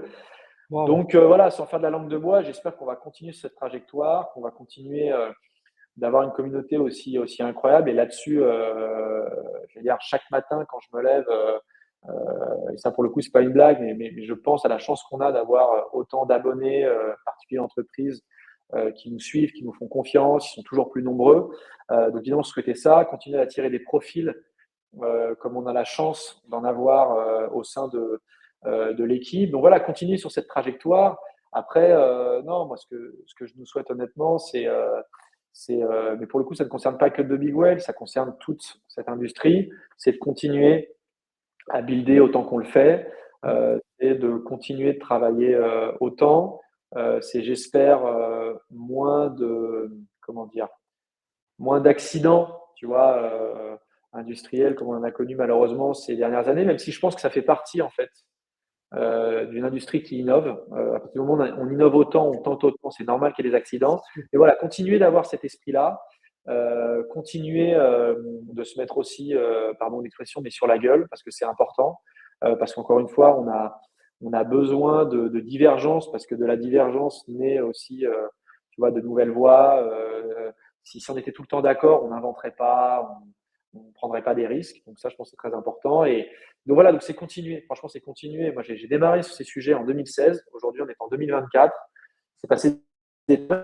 Et donc voilà, j'espère que The Big Well va continuer sur sa trajectoire. Et en fait, j'espère que plus globalement, l'industrie va continuer de se développer, continuer d'innover. Et j'espère que, non, voilà, pour conclure, on va sortir des choses assez extraordinaires bientôt avec The Big Well. Et j'espère que ça rencontrera le succès, le même succès que tout ce qu'on a lancé précédemment. Ah bah, il y a pas de il y a ça risque de pas fonctionner. On voit qu'à chaque fois que tu lances un truc avec The Bull Well, ça explose donc c'est le minimum qu'on te souhaite et On on croise les croise les doigts. doigts fort. On tient les Ouais. pouces comme on dit en Suisse, mais c'est sûr que ça va Ouais. fonctionner. On y croit très fort et force à vous. Tu parlais d'une industrie qui est encore naissante, qui se développe et voilà, avec potentiellement des fois des gros problèmes. Quelle industrie actuellement dans l'écosystème Web3 tu vois se développer? Quels sont les nouveaux sujets, toi qui es vraiment à la pointe des news, tu es au Ouais. top des news, tu es au centre de tout. Quelle industrie ou quelle chose naissante tu vois qui se développe dans le Web3? Est-ce que je ne sais pas, c'est l'IA? Est-ce que c'est la tokenisation? Est-ce que c'est Ouais, tout simplement la partie métaverse? Est-ce que ouais, quel sujet tu vois actuellement qui est ultra chaud sur la table? ouais, Ça peut carrément. être sujet au pluriel, hein. Non, non, mais carrément. Bon, je ne vais pas te surprendre, et honnêtement, je dis pas ça parce que je parle à Jean Leclerc de Token Talker. Mais tu as quand même évidemment ce narratif assez incroyable, et d'ailleurs qui correspond à ce qu'on a toujours vu dans l'industrie crypto, qui est d'avoir, je crois, le narratif actuellement. Ce sont ce qu'on appelle les real world assets. OK. Donc voilà, de la tokenisation d'actifs du monde réel, ça touche tout, hein. Ça touche la monnaie avec, je veux dire, stablecoin, ça touche l'immobilier, ça va toucher évidemment les jeux, enfin voilà, ça va toucher absolument tous les sujets. Après, une fois qu'on a dit cela, je trouve qu'on est très bon pour imaginer, innover. Il y a plein de projets qui se lancent. Après, il y a quand même d'énormes enjeux, évidemment au niveau de la réglementation, mais aussi, tout bêtement, au niveau de la réalité du marché. On va se dire les choses. Aujourd'hui, ce qu'on est capable de faire, c'est effectivement de tokeniser les actifs du monde réel. Mais la vraie question, c'est de savoir à quel point cette tokenisation apporte vraiment, je veux dire, des choses en termes d'efficacité, de Ouais. liquidité, de transparence au monde réel. Parce qu'encore une fois, c'est super d'avoir une innovante qui te permet de tester de nouvelles choses. Mais si à la fin, tu ne résous pas un problème du monde réel, enfin, tu vois, c'est toujours cette Ça sert dichotomie, à hein. Je veux rien. dire, il y a le virtuel et le réel. On parlait des réseaux, les réseaux numériques, physiques, tout se tient. Donc c'est top de pouvoir innover, mais il faut que ça ait un impact. Et je pense qu'on est encore quand même très tôt là-dessus. Et pour prendre par exemple un sujet où on a beaucoup parlé de l'immobilier, bon, bah, c'est top hein, de pouvoir tokeniser un immeuble, un appartement. Mais après, il y a la question de la demande déjà, et puis il y a la Mmh. question de la liquidité, du second marché, sans rentrer dans des choses techniques. Bah, on sait qu'aujourd'hui, on est capable de tokeniser un bien immobilier. On va pouvoir émettre des tokens sur une plateforme. Mais après, il y a la question de qui va acheter ces tokens. Et surtout, il y a la question de comment je peux les revendre et à qui. Toute cette question du marché secondaire. Donc, c'est pour ça que voilà, pour moi, c'est évidemment la grosse narrative. Il se passe des choses, mais est-ce qu'on n'est pas un peu trop tôt? Est-ce que finalement les gens sont prêts? Est-ce que aussi, fondamentalement, on répond un problème réel, parce que le marché de l'immobilier, il marche quand même très bien sans la tokenisation. Donc, qu'est-ce qu'on va réellement remplacer? Qu'est-ce qu'on va optimiser?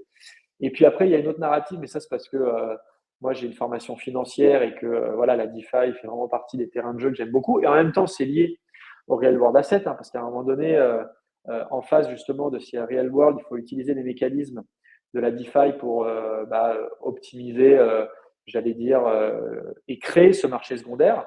Donc là, je pense à des acteurs comme Centrifuge, enfin AV, enfin voilà, il y a toute cette mécanique qui va le marché secondaire, donc achat-revente de ces tokens.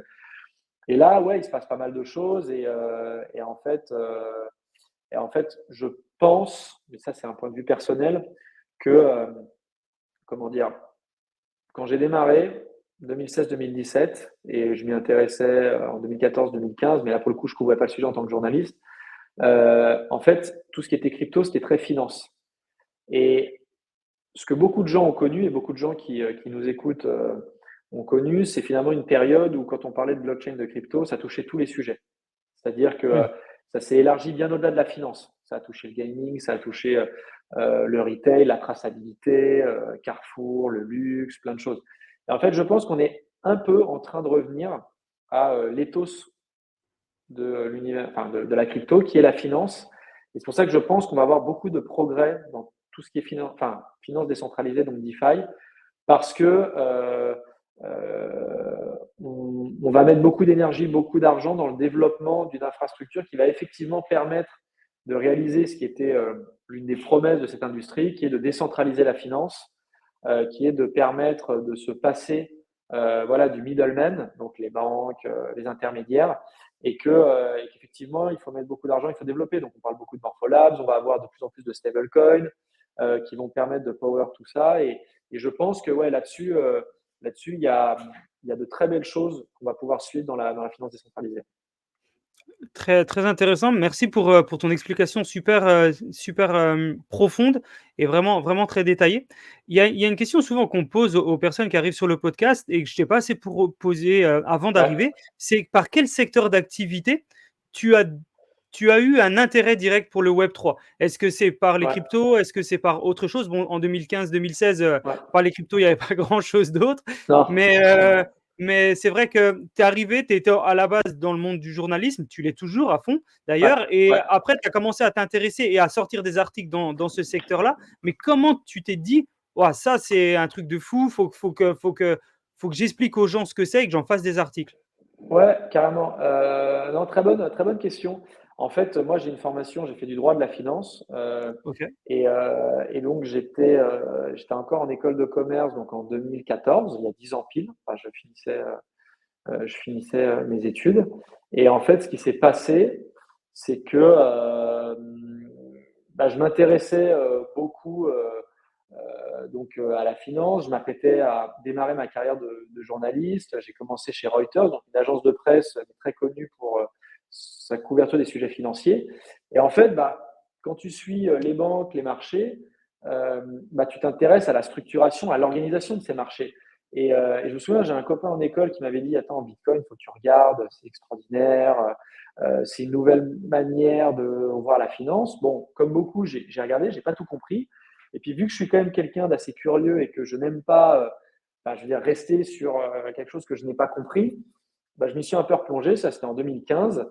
Et puis je me suis dit: «Waouh, en fait ce truc c'est absolument génial quoi». C'est-à-dire qu'on arrive à faire Bitcoin, c'est on arrive à faire de la finance, mais sans les acteurs financiers. Parce que ce que quand même beaucoup de gens n'ont pas compris, c'est que la finance, ça n'est qu'une structuration d'intermédiaires qui, en fait, se transmettent des informations financières. Et tout le monde se fait confiance. Et là, en fait, on avait le même modèle, sauf qu'on est capable, toi et moi, d'utiliser cette finance, mais sans passer par tous ces intermédiaires.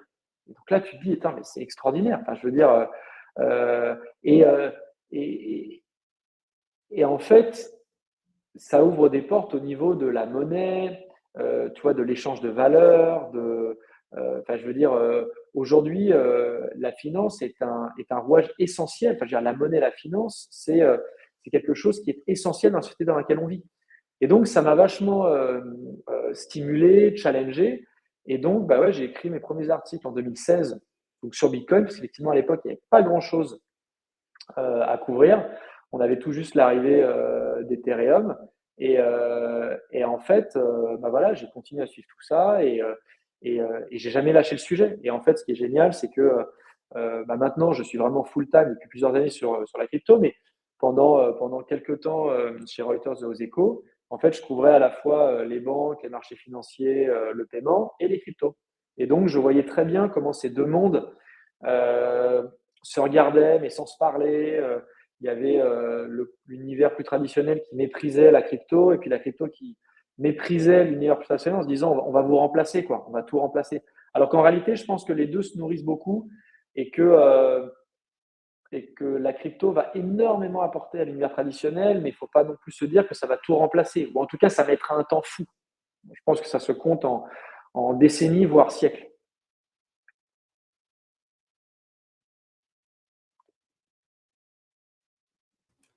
Pardon, mon micro était coupé. Ouais, Je disais, ouais, au même titre qu'il va y avoir en fait le Web 1 qui a été, enfin le Web 2 qui a remplacé le Web 1, ça a pris du temps. Bah, le Web 3 va remplacer le Web 2, mais ça va prendre du temps. Effectivement, quand tu parles de ouais. décennies, on doit vraiment être sur cette partie-là. Ouais, Peut-être ouais. que Et ça après, ouais.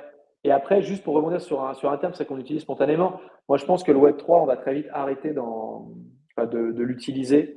ouais, le mot. Bon, ouais, enfin, ce qui est très bien, c'est que bon, Web 3, plein de gens qui ne le comprennent pas, et dans tous les cas, c'est pas un sujet. Après, ce qui est pas mal quand même, c'est que ça permet assez vite de faire comprendre aux gens que s'il y a Web 3, bah, nécessairement, il y a Web 1, Web 2. Et donc là, on commence à dire, bah voilà, le Web 1, c'était les années 90, début des années 2000, c'était le début d'Internet. Ce qu'on Ouais. pouvait faire, c'était consulter des informations. C'était vraiment un network assez simple. Et puis après, on avait plutôt le Web 2 qui est très social, l'interaction, on peut écrire, partager. Et effectivement, il y a le Web 3 qui est ce qu'on appelle cet Internet de la valeur, où on possède les choses. Et voilà, mais je pense fondamentalement que Web 3, dans quelques années, ce sera quelque chose de dépassé. Peut-être que je me trompe, hein, mais nous, c'est un peu notre intuition.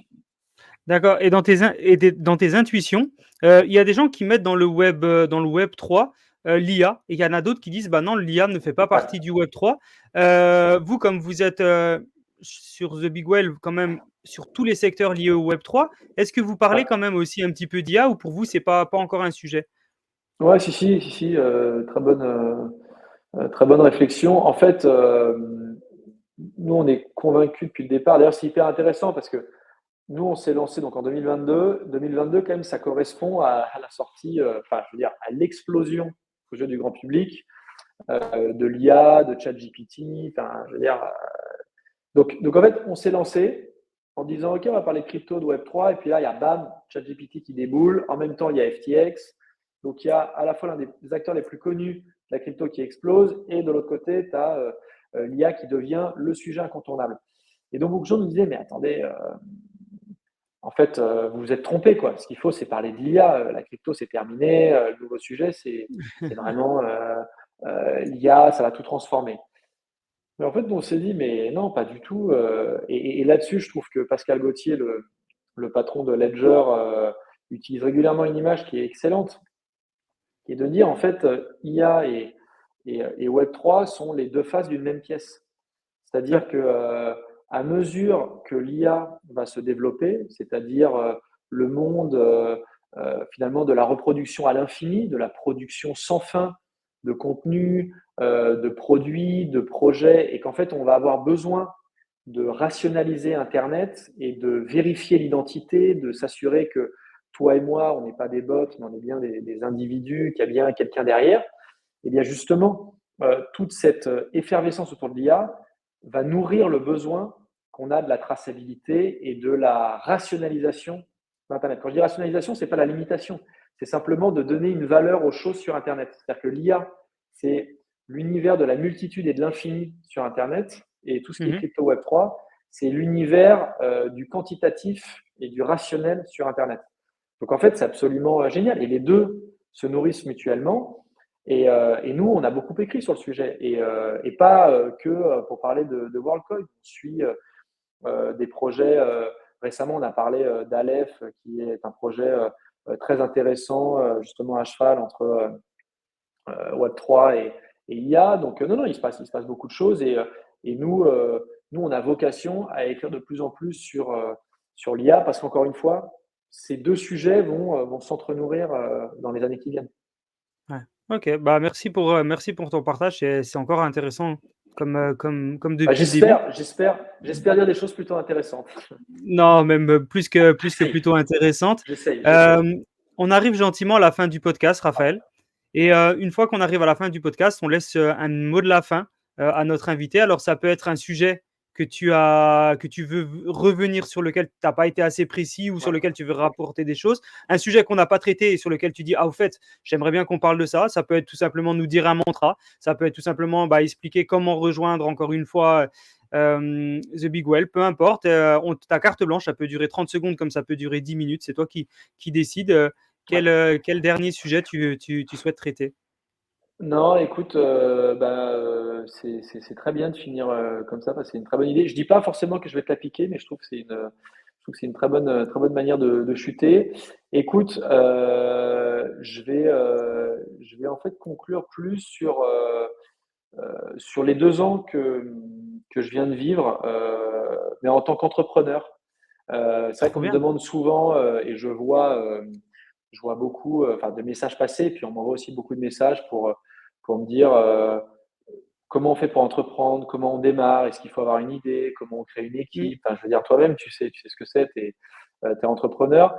Et en fait, ce que je voudrais dire, c'est qu'il n'y a pas de bonne solution. On peut entreprendre seul, on peut entreprendre à plusieurs. Mais en tout cas, si je peux donner un conseil, c'est n'ayez pas peur de vous planter. Je vais dire un truc un peu évident, mais, Ouais. moi je sais que voilà, j'ai d'abord travaillé 8 ans, enfin presque 8 ans comme salarié. J'étais voilà, dans des grands médias, j'ai appris plein de choses. Et là, ça fait voilà 2 ans que je suis entrepreneur. Et en fait, c'est évidemment des responsabilités, mais c'est une liberté qu'il faut absolument prendre si on a envie de la prendre. Il faut essayer. Vous allez forcément vous planter, vous allez faire des erreurs, vous allez vous engueuler avec vos partenaires, vos associés, euh, même vos collaborateurs. Mais en tout cas, c'est vraiment quelque chose d'assez exceptionnel, et je pense que effectivement l'entrepreneuriat est quelque chose qui est voué à se développer. Je ne sais pas si c'est lié euh, comment dire, à la période Covid où beaucoup de gens se sont dit, en fait, maintenant que le télétravail, on peut être plus libre et puis j'ai pas envie de me retrouver voilà, dans des grandes structures très hiérarchiques. Mais en tout cas, ce qui est sûr, c'est que voilà, moi, je pense qu'on m'avait pas assez incité à entreprendre les années précédentes.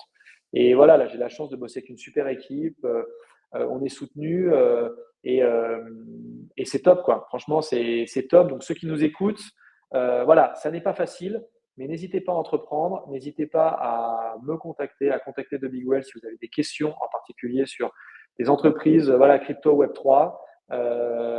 Je ne sais pas si j'aurai les bonnes réponses, mais en tout cas, je serais ravi de vous partager mon expérience, vous en dire plus, vous expliquer ce qui a bien marché, ce qui a moins bien marché. Je pense que déjà, grâce à toi, Jean, on en a dit un peu, même beaucoup sur The Big Whale. Et voilà, franchement, n'hésitez pas, c'est un univers extraordinaire. Il faut faire des choses et beaucoup de gens vous soutiendront. Voilà.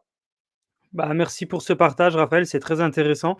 Encore une fois, comme d'habitude, chaque sujet, tu les prends et tu as cette faculté d'expliquer les choses assez facilement et vraiment merci pour ça. Merci Merci. pour le podcast qu'on a partagé ensemble. C'était vraiment un plaisir, encore une fois, de le faire avec toi. Très content de t'avoir sur le podcast. On aurait pu encore voir plein d'autres sujets. Au pire, on fera un Pense, autre ouais. podcast. On Yes. n'aura pas le temps de tout traiter aujourd'hui. Tu as un planning qui est très chargé, il faut qu'on te libère. Mais vraiment, merci pour ton temps. Et puis pour toutes les personnes qui nous écoutent, et bah, voilà, The Big World, il y a le lien dans la description. Raphaël, vous pouvez le contacter partout, sur LinkedIn, Ouais, etc. Enfin voilà, il y a tout ce qu'il faut pour pouvoir le contacter. N'hésitez pas et vraiment, bah, force à The Big World pour la suite. Merci ça, merci Raphaël, à très beaucoup, vite. Jean. Merci.